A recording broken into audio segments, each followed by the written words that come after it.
આજે હતી શિવરાત્રી એટલે હું ને પ્રતિકભાઈ પહોંચી ગયા હાથપ ગામે શ્રી પડઘડિયા મહાદેવના દર્શન કરવા. પહોંચતાની સાથે જ ત્યાં આરતી ચાલુ હતી એટલે અમે પણ જોડાઈ ગયા આરતીમાં. આરતી પૂરી થયા બાદ થોડાક ભજન કીર્તન કર્યા. ભજન કીર્તન કર્યા બાદ મહાદેવજીના દર્શન કરી લીધા.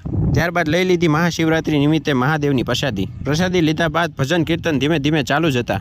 અહીંયા જે શિવલિંગ છે તેના વિશેની પ્રાચીન કથા એમ છે કે અહીંયા જે શિવલિંગ છે તે વાડીમાંથી પોતાની રીતે સ્વયંભૂ રીતે પ્રગટી આવેલું છે.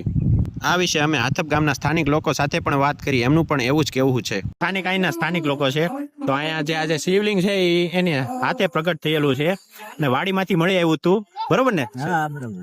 આ જેટલું બહાર છે એની કરતા વધારે જમીનમાં છે એવું છે ને? વધારે કેટલું હશે આમ ખબર છે? માપ જ નથી. હા કોઈ માપ જ નથી. પછી એટલું બહાર આવ્યું પછી આ મંદિર બનાવી નાખ્યું. હા પછી મંદિર.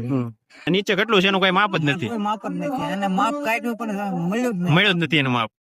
તો આ શિવલિંગની આવી કઈક કહાની છે. જ્યાં શ્રદ્ધા હોય ત્યાં ચમત્કાર હોય જ. જો તમારે આ વિડીયોનો ફૂલ બ્લોગ જોવો હોય તો ભાવેશ બારિયા નામની યુટ્યુબ ચેનલમાં મૂકેલો છે.